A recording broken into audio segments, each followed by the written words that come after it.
Olá, muito boa tarde para você que nos assiste. O tema de hoje é jurídico aqui no Consulta ao Doutor. Nós vamos saber mais sobre partilha de bens e entender tudo sobre esse universo que nos parece muito difícil, né? Muitos termos que a gente não conhece e a gente às vezes não sabe classificar direito ali o que são bens. Muita coisa eu acredito que já tenha mudado também. Existe não sei se é um mito, mas de que tudo demora muito aí no direito sucessório. A gente vai entender como é que funciona toda essa parte aqui de partilha de bens, como é que faz isso, tem prazo para fazer inventário, inventário está dentro desse tema que a gente fala hoje.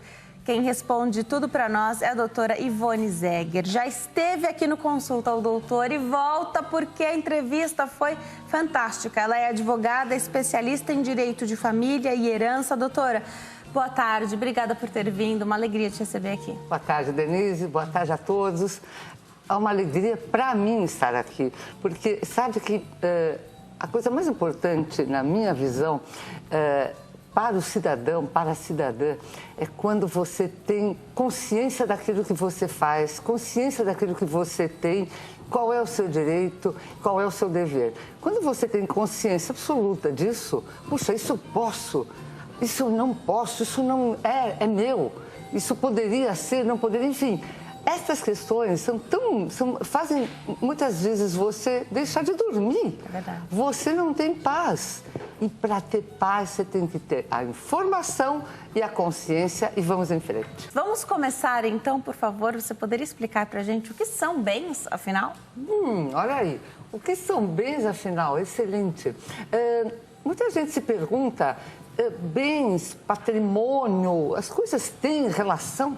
Tem relação uma coisa com a outra? Então, veja bem, bens são qualificáveis de várias formas. Você pode ter bens móveis, bens imóveis, bens comuns, bens comunicáveis, enfim. A hall cesta é muito grande, e o né? hall realmente é muito grande, mas seria interessantíssimo que vocês entendessem. Então, adoraria poder até explicar um pouquinho o que são bens móveis e imóveis.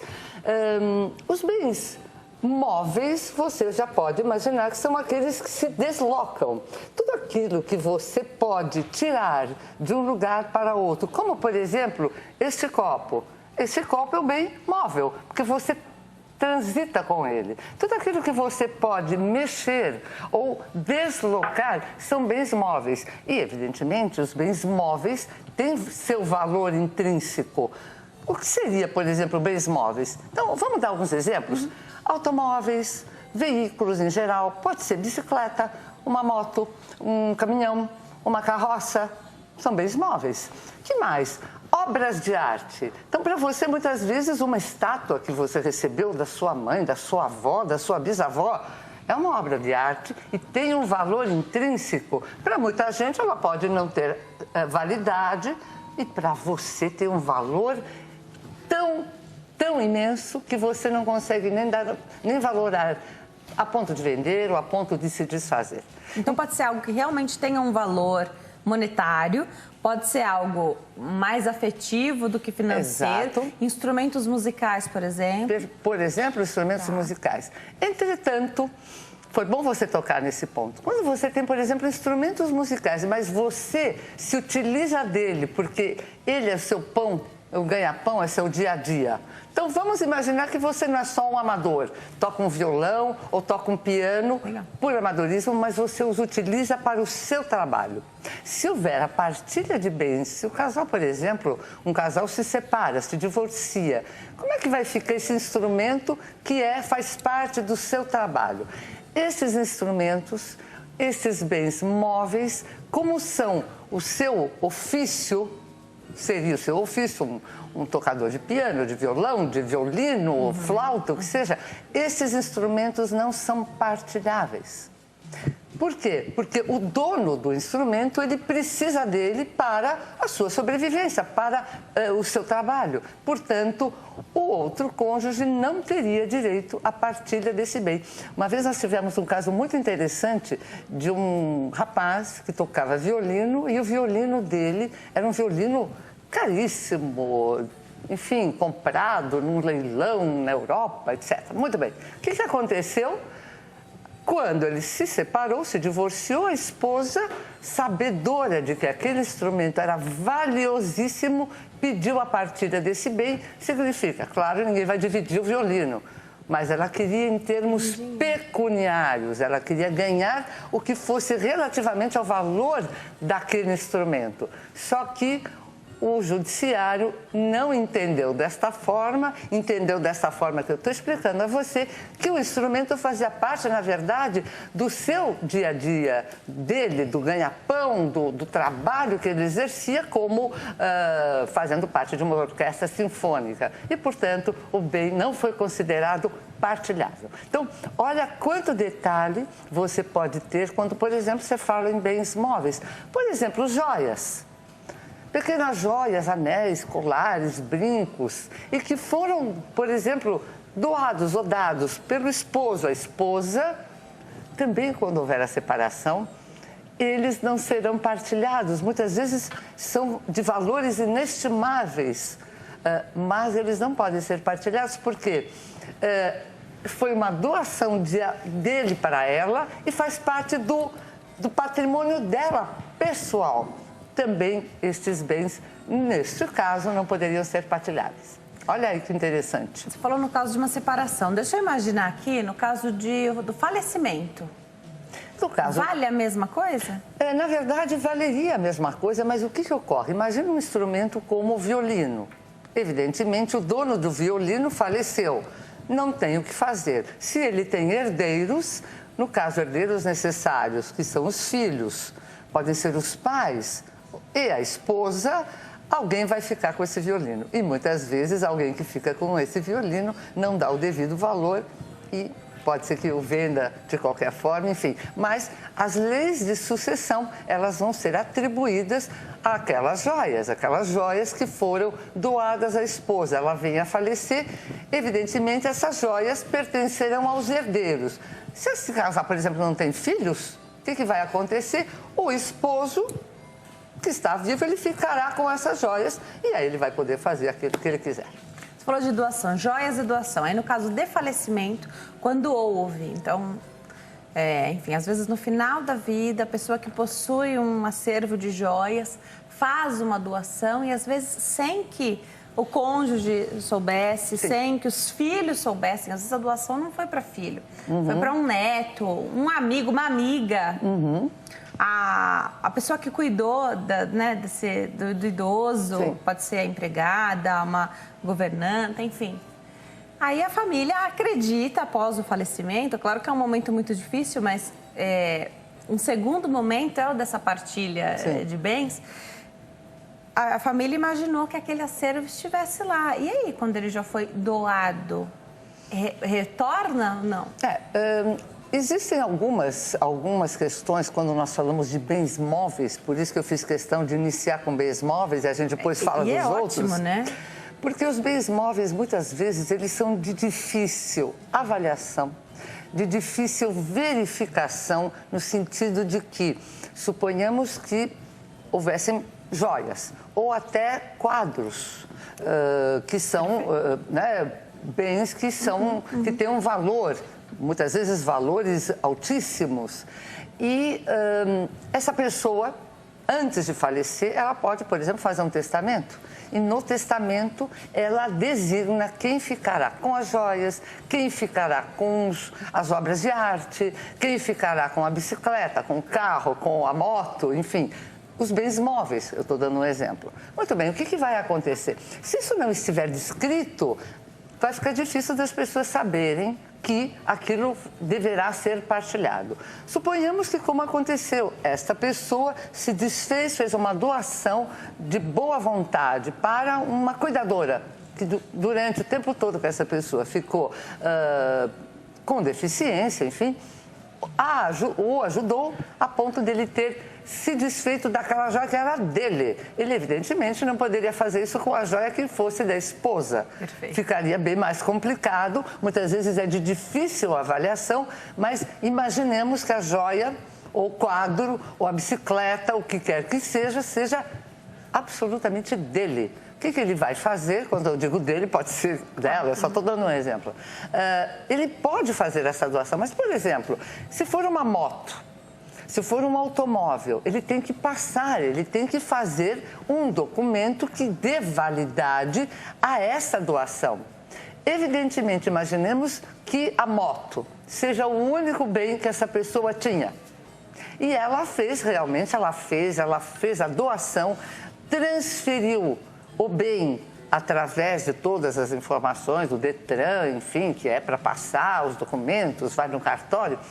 Se ela fez tudo em ordem e passou, fez essa doação deste único bem que ele tinha, quando ele vier a falecer e vai se levantar quais são os bens, o patrimônio que essa pessoa tem, verifica-se que aquela moto, por exemplo, era o único bem que ela tinha.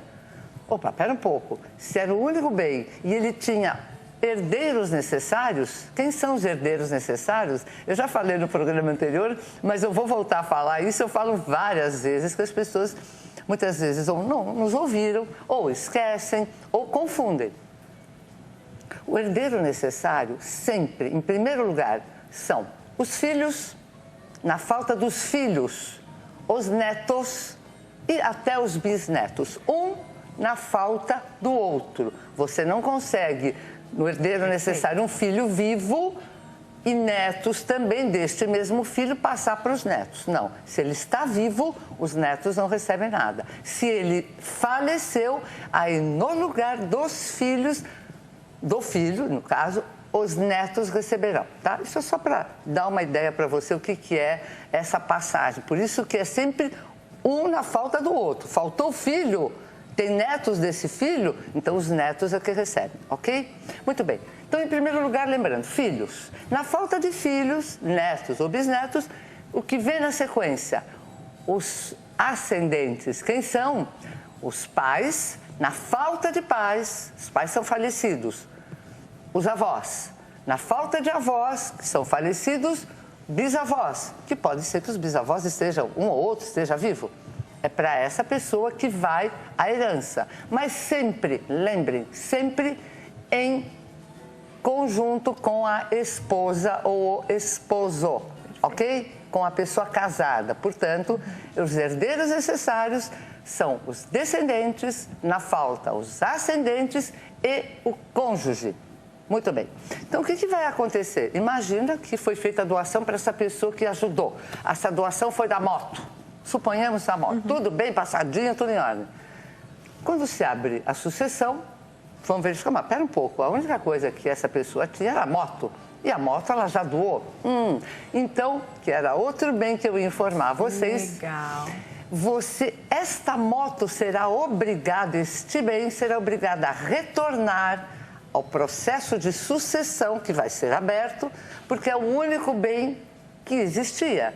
Então, esse bem que foi doado em vida, como não há nenhum outro, retorna, porque ele é um bem colacionável. O nome é esquisito, tá? Mas chama-se bem colacionável. Por quê? Esse bem retorna ao processo de sucessão para verificar. Bom, muito bem, ele tem filhos e tem esposa.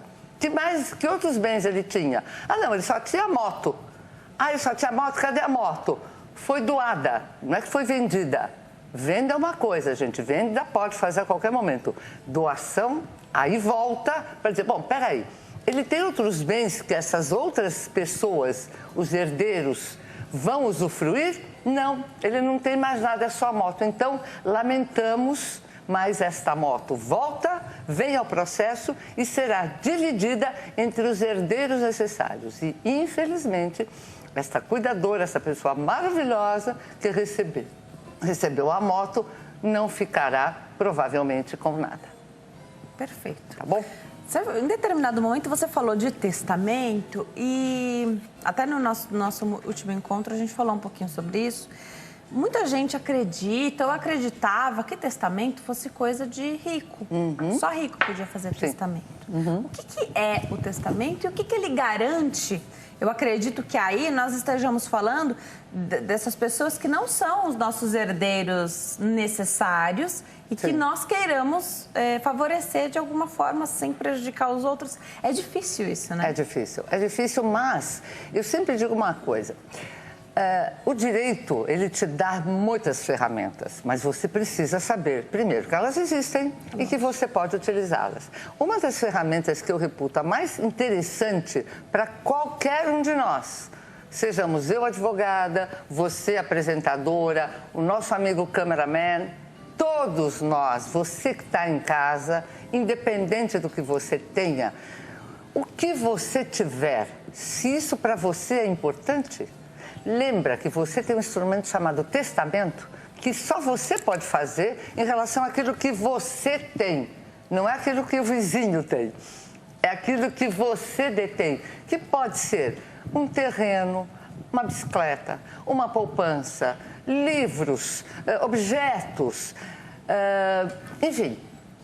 O leque é muito grande. E quando esses objetos, estas coisas, pertencem a você, o testamento é alguma coisa que você, eu digo, é uma das coisas mais inteligentes que o direito sucessório nos legou. Porque você pode fazer com aquilo que é seu o que você quiser. Acontece que, evidentemente, o nosso direito eu chamaria de um pouquinho paternalista, né? Então, ele é benevolente, ele se preocupa com a família, a ponto de que, se você tem, lembra que eu falei agora há pouco, se você tem herdeiros necessários, eu vou repetir, que são filhos, então vou começar, descendentes, você lembra? Filhos, netos ou bisnetos, um na falta do outro. Se você não tem filhos, mas tem ascendentes, pais, ou avós, ou bisavós, um na falta do outro. E se você tem cônjuge, você pode fazer sim um testamento, com certeza, mas você só pode fazer o testamento sobre os 50% que não serão obrigatórios para esses herdeiros necessários. Perfeito. Portanto, você tem 100% do quê? O critério é seu. Eu tenho 100% de um terreno, uma bicicleta, uma poupança, quadros, livros, enfim. Ah, mas eu quero deixar tudo em ordem. Ótimo, faça isso. Como? Testamento. E, se possível, testamento público. Depois eu posso até contar para vocês o que seria, mas você vai fazer um testamento. O que você vai fazer? 50% disso que você tem, que você não precisa dizer, é o terreno, a bicicleta. Não. 50% do que você tem, você pode dizer, olha, os 50%, como eu tenho filhos e cônjuge, 50% será deles. O quê? Não sei. Tudo bem. Tudo que eu tiver. Agora, os outros 50% de tudo que eu tiver, que vai sobrar, eu vou deixar vou dar um exemplo, para uma irmã, para um funcionário, para uma funcionária, para uma entidade, de benfeitoria, enfim, o que você quiser. Com 50% do seu patrimônio, você pode fazer e deixar para quem você quiser. Você não tem obrigação de deixar para herdeiros necessários, tá bom? Já eu vou fazer uma pergunta que chegou aqui, que é de privilegiar um dos herdeiros necessários. Então, vamos imaginar que é um casal que tenha 2, 3 filhos, e aí, quando um falece, você quer privilegiar um filho. Já você conta se pode, já que a gente tem na mão, né, os 50%. Já a doutora vai explicar. Tem telespectador na linha. Vamos atender o José Carlos. Fala conosco de Osasco, aqui em São Paulo. Oi, José Carlos, tudo bem? Boa tarde. Boa tarde, tudo bem? Seja bem-vindo ao Consulta. Fica à vontade, pode fazer sua pergunta. Obrigado. Doutora, a minha dúvida é o seguinte. Existe uma região aqui de São Paulo, interior de São Paulo, com muitas chácaras. E a grande maioria, elas não possuem documentação, assim, escrituras, tudo contrato da existia um senhor que ele era o proprietário, ele era vivo, todo com 2 filhos, esposa.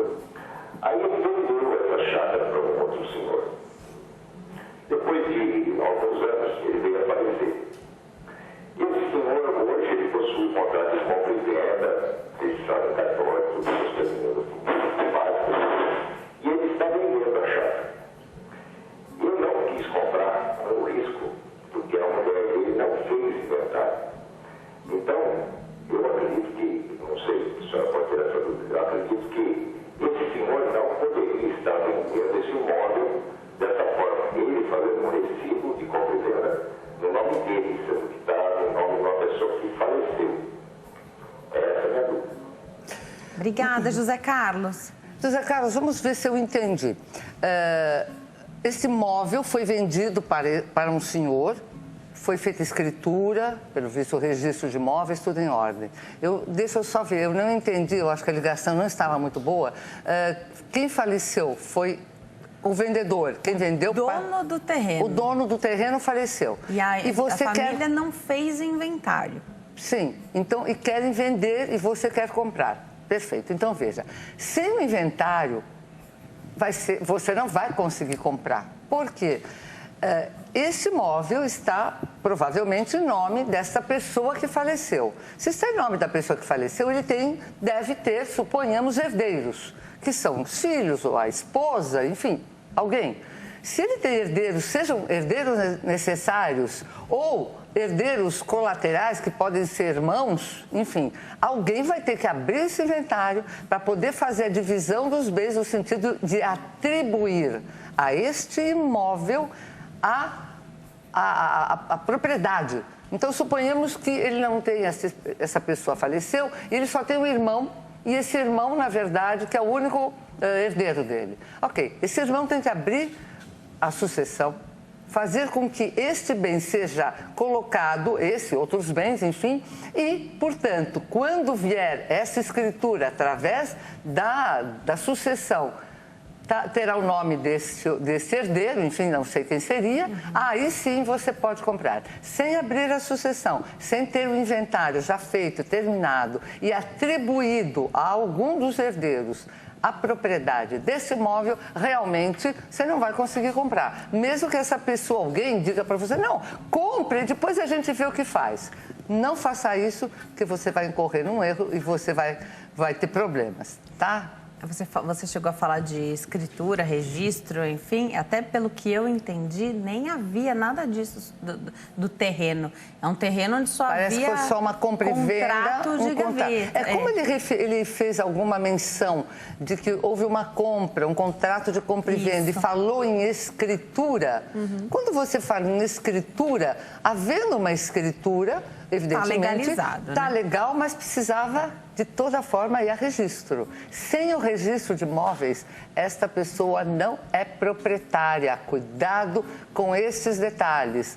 Quem é proprietário é quem está com o nome no registro de imóveis. E se não for esse que adquiriu, e, enfim, esqueceu ou não quis fazer o registro ou nem a escritura, porque, evidentemente, infelizmente, tem custas e as pessoas muitas vezes não têm como pagar e elas deixam de fazer. Mas este é um erro gravíssimo, porque enquanto você não tem o seu imóvel com a escritura no seu nome e o registro de imóveis contempla isso, o imóvel não é seu e, portanto, você não vai conseguir fazer nada. Vender, enfim, fazer uma série de coisas que você teria direito em relação a ele. Quem tira as nossas dúvidas é a advogada, a doutora Ivone Zegger. Ela é especialista em direito de família e herança, explica tudo para nós sobre esse tema. Aliás, a doutora tem vários livros publicados hoje, o que a gente mostra para você são esses dois que estão em cima aqui da nossa mesa, que é Família, Perguntas e Respostas, e Herança, Perguntas e Respostas. O que chama bastante atenção nesse livro, para mim, é que é livro para leigo, é livro para nós lermos e nos abastecermos de informação e conteúdo de fonte confiável, né, doutora? Porque muitas vezes você tem questões dentro da área do direito de família e herança e que muitas vezes você não sabe, você está conversando até com um advogado ou com uma pessoa no cartório e você fica meio perdida, mas será que é isso mesmo? Estou achando, deixa eu pesquisar, deixa eu dar uma procuradinha. E eu vou te dizer uma coisa, quando eu escrevi esses livros, eu escrevi com bastante calma, pensando em todas as questões que poderiam significar alguma coisa para você, no sentido de tirar a dúvida, colocar o assunto na mesa. Evidentemente, como são várias histórias, às vezes eu falo de um homem, quando na verdade é uma mulher, quando eu falo de um filho, às vezes é uma filha, enfim. Mas saiba que você vai ter uma pergunta e uma resposta em relação àquela problemática. E isso é tudo, gente. E eu falo que a linguagem, então já tive a oportunidade de dar uma olhada, né, até para estudar um pouquinho o conteúdo do programa antes da gente entrar no ar. Eu sempre falo, doutora, não sei se você vai concordar comigo, eu acho que falar fácil é mais difícil do que falar difícil.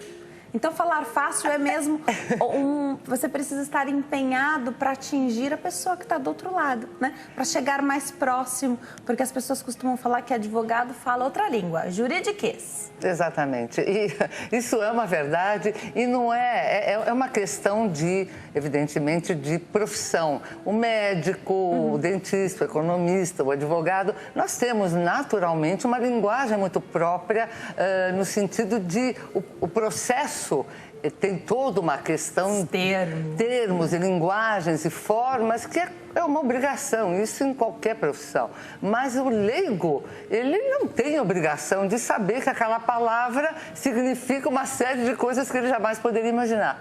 Então, você disse muito bem, o poder transmitir de uma forma clara, de uma forma sem frescura, sem juridiquês, aquilo que você tem que saber, é uma necessidade vital você saber, não só na área jurídica, como em todas as áreas, você entender aquilo que você está fazendo.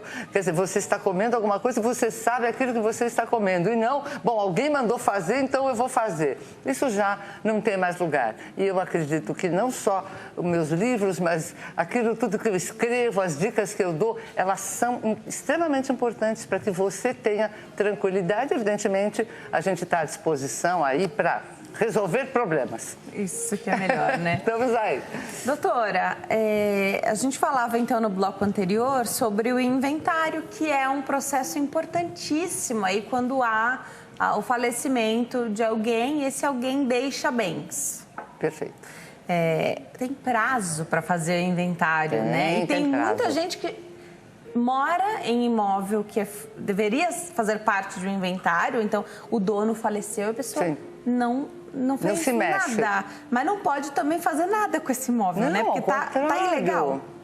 Sabe o que acontece? Muita gente imagina o seguinte, eu vou ficar quietinho, não vou fazer nada, que aí ninguém vai descobrir, aí eu vou continuar morando aqui, vai estar tudo em ordem. As coisas não acontecem assim. E dependendo da situação, muitas vezes você está num imóvel que, por exemplo, você alugou e a pessoa faleceu e ninguém sabe, ou um primo vive num imóvel que não é dele, que foi emprestado por um tio, e aí ele diz, eu vou ficar quietinho porque ninguém vai abrir inventário, eu vou morando aqui, fica tudo em ordem. Gente, as coisas não acontecem assim, porque o direito, ele vai direto e reto. Se alguma coisa não está em ordem, você, uma hora ou outra, você vai se debater e vai se ver à frente de um problema muito maior. E o que acontece? A primeira coisa, quando alguém falece, você tem 60 dias para abrir inventário. Agora, lembre o seguinte, você pode abrir um inventário judicialmente ou, se essa pessoa que faleceu não deixa filhos menores ou filhos incapazes, os herdeiros estão todos de acordo com a divisão do patrimônio. Sabe o que acontece? Você pode fazer no cartório. Você contrata um advogado da sua confiança e esse advogado, ou advogada, eles vão ingressar, a depender da situação, eles podem inclusive ingressar diretamente com uma sucessão ou inventário no cartório e você faz isso em dias, de acordo, evidentemente, com a documentação que esteja. Então, você tem facilidade. Evidentemente, se tem um testamento, se foi feita alguma coisa, aí o judiciário é o local preferido. Agora, quando nós falamos de testamento, eu queria só lembrar, nós falamos no bloco anterior, a respeito de o que é melhor? Que tipo de testamento? Deixa eu fazer uma pergunta, então? Vou fazer uma pergunta aqui que a doutora já vai emendar. Eu sei que tem tudo a ver e cabe. Não vou falar o nome da telespectadora, porque ela mandou por mensagem particular. Esse é o nosso combinado. Pode alguém não ficar sabendo que existe uma herança para receber? Por exemplo, a madrinha que não vê há muito tempo a sua afilhada, ela falece, deixa em testamento algo para essa afilhada, mas quem é que comunica sobre isso? É um advogado da família da madrinha? E se ninguém avisar? Aí ela espera que eu tenha entendido a pergunta. Eu acho que entendi. Se eu não entendi, falei alguma bobagem, escreve aqui que eu tô com a sua mensagem aberta. Ótimo, então vamos lá. O que acontece quando alguém falece? A primeira coisa que o advogado deve fazer é buscar, verificar se esta pessoa deixou um testamento. Ela pode ter deixado um testamento público, um testamento particular ou até um testamento cerrado. Como você faz para saber? Então, para responder a pergunta da nossa telespectadora, que não se identificou, mas o que você vai fazer? A primeira coisa, o advogado ele vai ter que ingressar, verificar se existe, perante os cartórios de notas do Brasil inteiro, se existe algum testamento público. Por quê? O público, quando você faz um testamento público, obrigatoriamente ele tem que ser feito num cartório de notas. O tabelião é o responsável e, como ele tem fé pública, este documento estará, evidentemente, assinado por 2 testemunhas, lavrado no livro específico e, portanto, ele existe.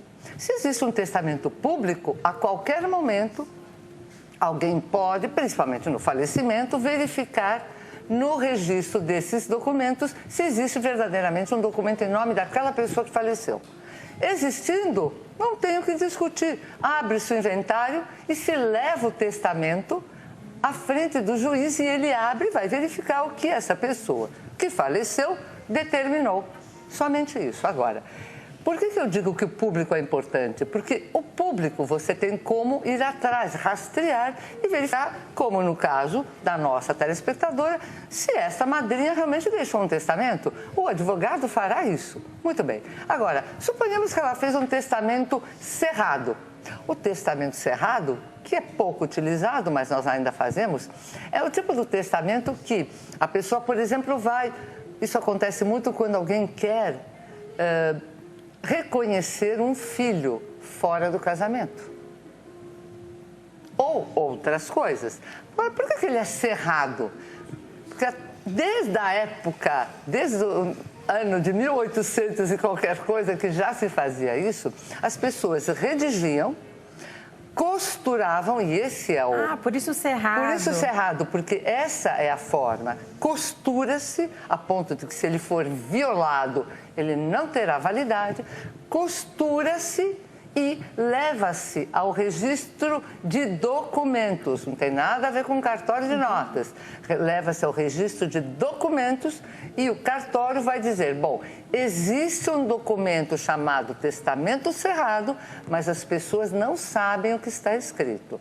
Lembrem-se a necessidade de ter 2 testemunhas que comprovem que estiveram lá, viram o testamento ser realizado, vão assinar, vai se costurar e você dá notícia no cartório de registro de documentos. Mais nada. E também ele pode ser encontrado. Agora, se você faz um testamento particular, que você pode fazer na sua casa. Você vai no computador, redige, ou numa máquina de escrever, ou de próprio punho. Você pode fazer? Pode. Chame 2, eu já prefiro 3 testemunhas, e assine e deixa com alguém. É isso que eu ia perguntar, quem que fica com a posse? Alguém vai ficar com a posse. Agora, imagina que esse alguém faleceu, viajou, não lembra onde guardou o documento, né? Perdeu. E aí, como é que você vai fazer? Não tem. Não tem. Então, por isso que eu digo, o melhor é você fazer um testamento público. Os cartórios, você pode fazer em qualquer cartório de notas pelo Brasil e você terá aquilo que você deseja satisfeito. Lembrando uma coisa, tudo aquilo que você determinar no testamento, suponhamos que você, eu vou dar um exemplo, você tem 3 imóveis. 3 imóveis. E você vai dizer, bom, eu deixo isso para aquele para o outro, enfim, você vai fazer sempre com um advogado. Por favor, não faça sozinho, mesmo no cartório, porque só aquele que te conhece, em quem você tem confiança, evidentemente, é que vai dar para você os detalhes que você pode fazer. Até para não infringir aquilo do herdeiro necessário, né? Do herdeiro necessário e outras questões que os advogados especialistas em direito de família e direito sucessório sabem. Eles têm que saber.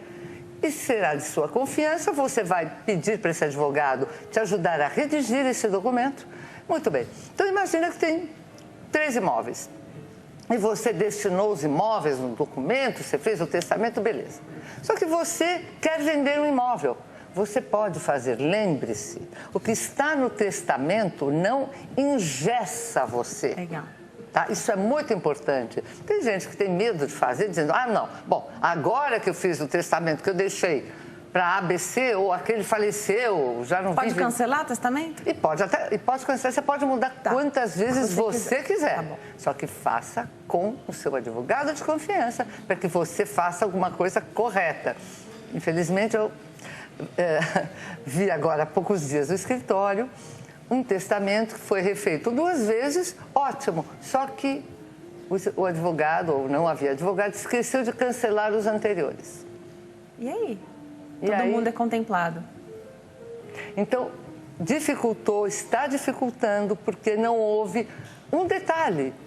E é nos detalhes do direito que moram os problemas, e às vezes problemas que ficam gravíssimos, tá bom? Espero ter respondido essa pergunta. Aproveitar a conversa sobre o testamento, você contou pra gente que os herdeiros necessários são sempre...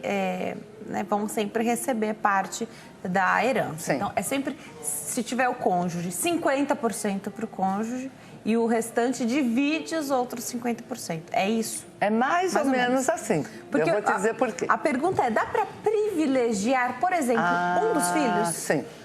Ok. A pergunta muito bem colocada, e sim, dá. O que acontece? Então, repetindo, como você tem herdeiros necessários, você pode dispor no testamento de 50%. Então, lembra, 50% você pode fazer o que quiser, deixar para quem você quiser e ninguém tem nada com isso, hein? Tem essa. Ninguém tem nada com isso, é você que determina. Muito bem. E suponhamos que tem um filho ou uma filha que você quer privilegiar, que você realmente quer deixar mais, ou porque ele tem mais dificuldades, ou porque o motivo é seu. É você que está fazendo. Então, resposta, você pode sim, inclusive você pode até deixar esses 50% que você tem direito de deixar para quem você quiser, você pode deixar para este filho, por exemplo, os 50%. E os outros, ele vai receber os 50% e ainda vai receber uma parte dos outros 50%, dependendo do número de herdeiros que ele tiver. Se são 4 filhos, cada um vai ficar com um quarto. Se tiver a esposa, ela também vai ter um quarto, então vai ser 1/5 para cada um. E esse filho, além de 50%, ele vai ter mais, por exemplo, 1/5 daquela outra parte que você deixou. Ok? Isso é importante que você saiba. Então, dá para fazer. Vamos atender a telespectadora? Rosilda está na linha, fala conosco de Campo Grande, Mato Grosso do Sul. Oi, Rosilda, tudo bem? Boa tarde. Tudo bem, boa tarde. Seja bem-vinda ao Consulta ao Doutor. Fica à vontade, pode fazer sua pergunta. Olha, eu gostaria de saber se quando a gente paga o imposto de uma determinada área de herança, que foi de minha avó, e paga os impostos diferentes em outro município. Aí eu gostaria de ter um pessoal que fala de cerca ou para subsidiar alguma coisa, e dizer que vai conseguir como campeão. Ele tem direito, porque ele foi colocando gasto, ele colocou alguma coisa, e ficou uma situação certinho, simplesmente eu não moro no local. Mas merece também a planilha, tudo, está tudo certinho, eu tenho que estar em território. E aí eu fui conversando com a pessoa que falou que tudo direito, Rosilda. Qual o procedimento que você poderia fazer? Rosilda, deixa eu te interromper porque eu entendi pouquíssimo da sua pergunta e eu vou colocar aqui, você diz se estou correta ou não e aí você continua explicando pra gente. Você tem uma herança, você recebeu um imóvel ou parte dele e vocês mantiveram esse imóvel como ele está. Você quer saber como é que você faz, você paga o imposto, por exemplo, né? Um IPTU, por exemplo. Você quer saber como é que você tem a notícia de que está tudo certo? Você falou de gato, é isso? Não, é o seguinte, é uma área, tem construção residencial, é campo. Tá. Então, aqui tem o vizinho ao lado que usa para ser pasto de vaca, boi, essas coisas. Ele usa o seu terreno. Tá.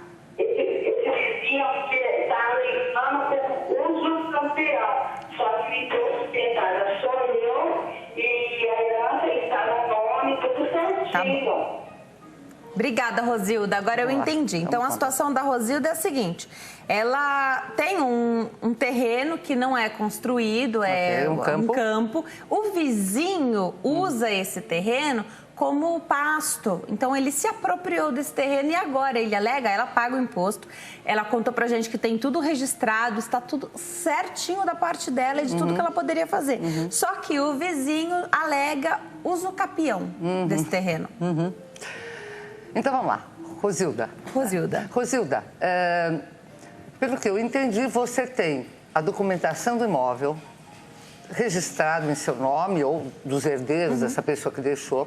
Você paga o imposto IPTU e o IPTU, acredito que esteja vindo ou no seu nome ou de algum dos herdeiros, enfim, e essa pessoa acabou se apropriando de uma parte. Na verdade, você acabou deixando com que essa pessoa se apropriasse, ou muito provavelmente, eu não sei se você por acaso requereu algum aluguel do uso da sua área. Eu gostaria, então, antes de mais nada, você requereu algum valor de aluguel? Ele pagou alguma coisa para vocês? Ele paga alguma coisa deste terreno para justificar esse uso capião? Então, por que eu te pergunto isso? Se quem paga o imposto é você, se quem paga as custas do que seja, de luz, de água, é você, e você tem esses comprovantes, eu vou te dizer uma coisa, ele nunca conseguirá obter o uso capião.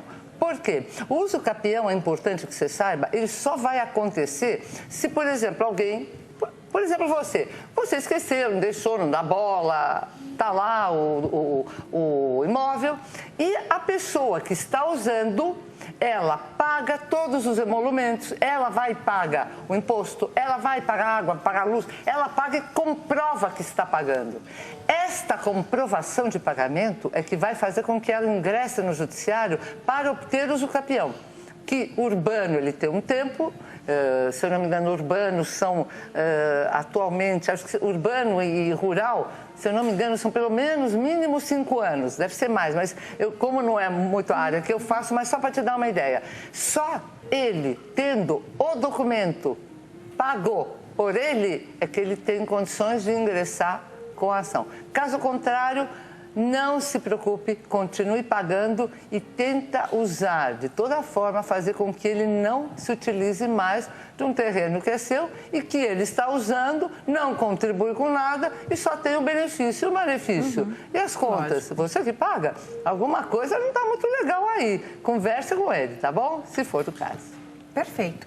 Então, eu fiquei aqui imaginando, né, como é que ela poderia impedir. Provavelmente ela precisa ir até o local, de repente cercar essa área dela, ir na escritura, né, no documento, e fazer tem tudo ali delimitado, né? Sim, outra coisa, e ela muito provavelmente, se há uma invasão, pelo que eu estou entendendo, é uma invasão. Tá. Se há uma invasão, você precisa fazer uma denúncia à delegacia mais próxima, ao local mais próximo, fazer uma denúncia dizendo que você tem alguém que está esbulhando, que está se aproveitando de um terreno que não é dela e fazer com que haja a possibilidade dessa pessoa sair. Se ela quiser ganhar um dinheirinho ainda com isso, ela pode colocar um valor para essa utilização. Exato. E ainda ele ajuda... Ele ajuda a pagar. Né? E tenha recibo, hein? Se você fizer isso, ele pagar uma coisa, com certeza, um contrato e recibo de pagamento.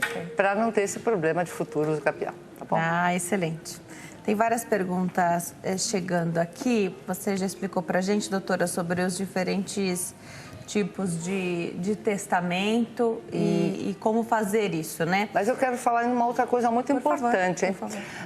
Quando nós falamos de bens móveis, a gente só ficou nos bens móveis. Eu estou vendo que nós vamos precisar de outros programas para falar dos outros bens que são muito importantes e vocês têm que ter noção de que quando você tem um patrimônio, um bem, você precisa tomar cuidado. Como esta moça falou, ela tem um terreno, mas pelo que eu estou vendo, ela não está tomando o devido cuidado para mostrar que enfim, o terreno é dela, né? que não está abandonado. Não está abandonado, etc. Então, tem que tomar cuidado. Agora, por que eu estou fazendo esse comentário? Quando eu falei de bens móveis, muita gente me pergunta, puxa, como é que ficam os animais? Ah, legal falar disso. Os animais, até pouco tempo atrás, eles eram tidos como coisas. E como são coisas, ou eram coisas, então não havia nenhuma preocupação. Bom, é coisa, então eu vejo o que eu faço, não estou muito preocupado. De um tempo para cá, houve já uma modificação legislativa e os animais são tidos atualmente como bens imóveis. Na verdade, bens imóveis que se movimentam, volta tudo. São bens móveis e bens móveis, diferente do copo. O copo não se mexe, mas ele é móvel. Os bens móveis que se movimentam são chamados de semoventes. Então, semoventes são vaca, cavalo, cachorro, o porquinho, a galinha. Estes animais são tidos como bens móveis semoventes. Portanto, os cachorrinhos, os animaizinhos de estimação, hoje, portanto, são considerados bens móveis semoventes. Agora, você não vai poder deixar num testamento nada, o testamento para o seu animal de estimação, tá? Você não pode, porque a lei não permite. Diferentemente dos Estados Unidos, lá você pode deixar para o seu animalzinho de estimação. Aqui, você não pode considerá-lo a ponto de deixar testamento para ele. Porém, você pode até deixar alguém responsável. Isso pode. Pode fazer uma doação, pedir para alguém que cuide, portanto, ela receberá um valor, uma quantia, uma remuneração, tá? Isso pode, tá bom? Doutora, eu vou caminhar para dar um recadinho, bem rapidinho. Vou te deixar uma pergunta aqui até curtinha, que é só mesmo para chegar até lá. Aí a gente dá o recado e vai para o intervalo. Depois a gente volta aqui, porque os questionamentos não param de chegar. Você que está ligando para cá, não está conseguindo falar, estou recebendo várias mensagens. Tenta, porque muita gente liga. A gente consegue atender um número de pessoas, mas não dá conta de atender todo mundo. 0 operadora 11 3337 5886. Uma das perguntas que eu recebi aqui agora é sobre idade mínima e máxima para se fazer um testamento. Perfeito. Explica rapidinho enquanto chega até lá. Ok. Então, idade mínima e máxima. Mínima, maioridade. Qual é a maioridade atualmente? 18 anos, tá? Então, quem é maior de 18 anos pode fazer um testamento. Idade máxima, não tem idade máxima. Você pode aos 90 fazer, aos 80 fazer, aos 100 fazer, evidentemente, desde que você esteja com toda a sua, o questionamento da sua cabeça, você está bem de cabeça, você não tem nenhum problema que possa vir futuramente demonstrar que você tinha algum problema mental, por exemplo, ou não mais discernimento que faça com que você venha ter algum problema no futuro, mas lembre, se você vai fazer um testamento, a depender da sua idade, faça com um advogado, porque a depender da idade, por exemplo, eu peço uma certa faixa etária, ou se eu vislumbro que a pessoa não está absolutamente correta, ok, vamos fazer uma coisa, vamos fazer uma verificação médica, vamos pedir para o seu médico psiquiatra ou seu médico clínico dar uma declaração ou fazer toda uma avaliação para ver que você está em ordem, e isso a gente coloca junto no testamento para não ter erro. Eu vou colocar uma situação aqui que a cada 10 perguntas, pelo menos 5 falam mais ou menos essa temática que eu vou colocar agora para você. O casal que tem filhos e cada filho já se casou, tem sua própria vida e rotina. O pai, por exemplo, falece, a mãe segue morando naquela casa, a casa vai para o inventário, faz tudo direitinho como tem que fazer, mas em determinado momento, essa mãe, às vezes é uma mãe de 3 filhos, por exemplo, se sente um pouco pressionada a vender aquele imóvel porque os filhos querem o que lhes seria de direito. É de direito mesmo a mãe ainda estando viva e morando naquela casa? Fala um pouquinho pra gente, porque parece meio confuso que filhos façam isso, mas as perguntas vêm nesse sentido. Com certeza, eu entendo. Gente, é o seguinte, por mais que haja uma divisão patrimonial, uma divisão de bens, e no caso, a casa, por exemplo, como vem essa questão, a casa, uma casa boa, um apartamento, enfim, seja se é o único bem ainda, se é o único bem imóvel a ser partilhado entre os outros herdeiros, no caso os filhos, gente, deixa eu contar uma coisa para vocês. A mãe, a esposa, a cônjuge, mesmo que não seja a mãe desses filhos, seja a segunda madrasta, ou a terceira, enfim, mas que está casada, ou está numa união estável, tá? Comprovada, evidentemente, ela tem direito de ficar. Tá? Então, vamos lembrar, não adianta você sair correndo, pressionar, ou você que está aí, não se sinta pressionada. Procure um advogado da sua confiança que ele vai ou te contar e vai te ajudar. Pelo seguinte, a lei diz que a viúva, ela tem direito do usufruto, a gente vai chamar de uma forma comum como usufruto vidual.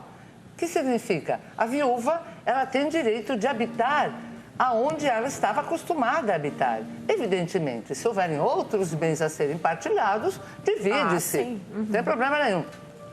Esta casa ou esse imóvel em que ela reside, ela continuará residindo até o último dia da vida dela, a não ser que ela mesma abra mão.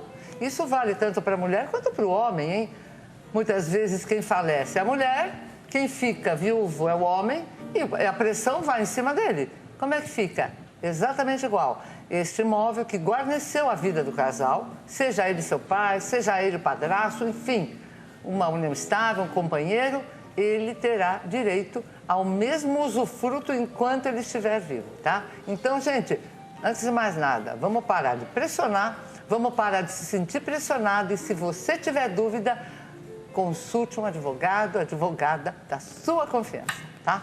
Perfeito. Não deixa a coisa mais ou menos e não seja pressionado, tá?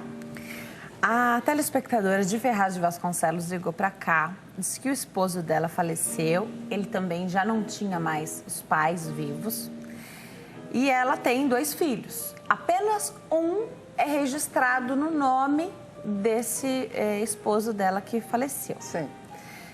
Aí nós não sei se é apenas uma coisa de registro ou se o filho não era dele. Sim, ela quer saber se os filhos dela têm direito à herança. Então, vamos lá. De novo a história, para a gente poder... É um casal, casado, tinham 2 filhos. 2 filhos. 2 filhos. Um registrado, o outro não. O outro, pelo visto, ou era filho só dela, ou...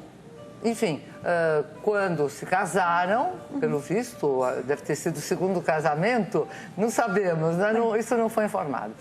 A pergunta qual é? Se esse filho tem... Se os 2 filhos dela têm igualmente direito à herança. Então, o que acontece? Se não há o registro do reconhecimento da paternidade em relação a este que faleceu e em relação a este filho que não informa na sua certidão de nascimento que existe esse reconhecimento, não há possibilidade deste pai suposto, que pode ser até o pai afetivo, o pai socioafetivo, mas não há nenhum registro de que ele seja o pai que reconheceu este filho, mesmo que não tivesse sido o filho dele. Então, o que acontece? Este seu filho não terá direito à herança deste pai, e pode ser até o pai socioafetivo. Entretanto, imagine um caso em que este pai socioafetivo não deu o nome, ou essa criança tem o nome de um outro pai, mas ele deseja dispor de algum patrimônio para esta criança, este adolescente, enfim, este filho que ele também ajudou a criar. Lembrem-se, testamento. O testamento é o documento correto, preciso, que vai fazer com que você, mesmo que tenha um filho que... Enfim, ou fora do casamento, ou que você o adotou, vamos colocar a adoção. Sim, adoção, não só adoção verdadeiramente, adoção real. Alguém que você pegou para morar junto com você, enfim, né? Ou o filho do coração. O filho da companheira ou do companheiro, não importa. Você pode se utilizar do testamento para fazer aquilo que, na verdade, você deseja, tá? Muito legal, a gente fala de bens, né? Então, com quem fica o imóvel, a casa. Mas e as dívidas, doutora? Dívidas não fazem parte aqui também? Ninguém arca com dívidas do falecido? Claro que arca. Mas aí eu vou te contar. Quem é que arca com a dívida que o falecido fez? O falecido, por exemplo, fez aquisições, compras, pediu empréstimo, fez financiamento. O que vai acontecer? Ele falece. Os filhos, os herdeiros, quem quer que sejam, os herdeiros necessários, ou os herdeiros colaterais. Quem são os colaterais? São aqueles que não são obrigatórios. Se você não tem os necessários, isso é bom lembrar, se você não tem os necessários, que são descendentes, em primeiro lugar, ascendentes e cônjuge, em seguida vem os colaterais. Quem são? Em primeiro lugar, irmãos. Segundo lugar, tios e sobrinhos. Terceiro lugar, primos de primeiro grau, chamados de primeiro irmão. Acabou, só vai até aí. Se tem um primo do primo, não recebe nada. Muito bem. Os colaterais, eles não são obrigatórios, então você só vai deixar alguma coisa para o irmão se você dispuser em testamento ou se você não tiver os herdeiros necessários. Muito bem. O que vai acontecer? Eu acho que eu acabei falando tanto dos herdeiros, eu saí do prumo. Nós estávamos falando... A gente falava sobre a... Meu Deus, eu me perdi. O testamento que eles podem deixar para alguém que não é um herdeiro necessário, você falava. Mas eu acho que tem mais alguma coisa que eu comecei a falar. As dívidas. Das dívidas, exato, das dívidas. Então, vamos lá, voltando às dívidas. O que então vai acontecer? As dívidas, elas serão assumidas por aquilo que aquele que faleceu deixou. Então, suponhamos, ele fez dívidas, com financiamento ou com empréstimo, e ele deixa bens, um apartamento, um terreno, uma poupança, uma aplicação, ações, enfim. Aquilo que ele deixar será obrigatoriamente fará face às dívidas. Perfeito. Se essas dívidas forem menores do que esse patrimônio, ótimo. Ainda sobra algo a dividir. Sobra alguma coisa e os herdeiros vão dividir. Perfeito. Se não sobrar nada, o que ele tinha de patrimônio paga a dívida e ainda fica dívida, sabe o que vai acontecer? Vai ficar dívida. O herdeiro ou os herdeiros não precisam pôr a mão no bolso para fazer face às dívidas que o falecido fez. Perfeito. Então, isso é importante. Perfeito. Você não vai precisar usar aquilo que é seu para pagar as dívidas. As dívidas vão até o limite daquilo que foi deixado como herança, tá? Nossa, a gente fala de tantas coisas que de repente... É ótimo, porque quando você entra para explicar os herdeiros necessários e depois os demais, que chamam? Os colaterais. Colaterais, que não são os obrigatórios. Isso, até tem pergunta aqui sobre isso. Ah, ótimo. A telespectadora de São Pedro ligou para cá, ela é viúva, se casou de novo em separação de bens. Aliás, falar de regime de bens também dá uma outra pauta inteirinha, né? Inteirinha. Ela não tem filhos, só tem irmãos. Pergunta se o ideal para ela seria fazer um testamento para mostrar com quem ela quer que fiquem os bens que ela tem. Perfeito. Ela não fala a idade. Não fala. Então, a gente imagina que o casamento dela seja em separação total de bens, não pela regra da obrigatória de bens. O obrigatório de bens é quando você tem, algum dos cônjuges tem mais de 70 anos. Aí você não pode escolher. Mas imaginando que eles escolheram o regime da separação total de bens, o que vai acontecer? A lei atual, o Código Civil, ele diz o seguinte, que mesmo que as pessoas estejam casadas com separação total de bens, o artigo 1829 do Código Civil, ele informa que, mesmo você casada com separação total de bens, o seu cônjuge é seu herdeiro. Perfeito. Tá? Legal. Como o seu cônjuge é seu herdeiro, você lembra daquilo que a gente falou antes. Ele é herdeiro necessário, então você pode sim fazer um testamento, mas você só pode determinar para quem você quiser sobre 50% do seu patrimônio. Os outros 50% serão do seu esposo, mesmo casada com separação total de bens. Por quê? A lei determina que seja assim. E se você quer deixar alguma coisa, perfeito. Faça um testamento e saiba que 50% você pode deixar para quem você quiser, tá bom? A história da separação total de bens é para fins do divórcio, né? Exatamente. No caso do falecimento, o cônjuge ele ingressa como um herdeiro necessário. Isso é muito importante que se saiba, porque muita gente imagina que se casando...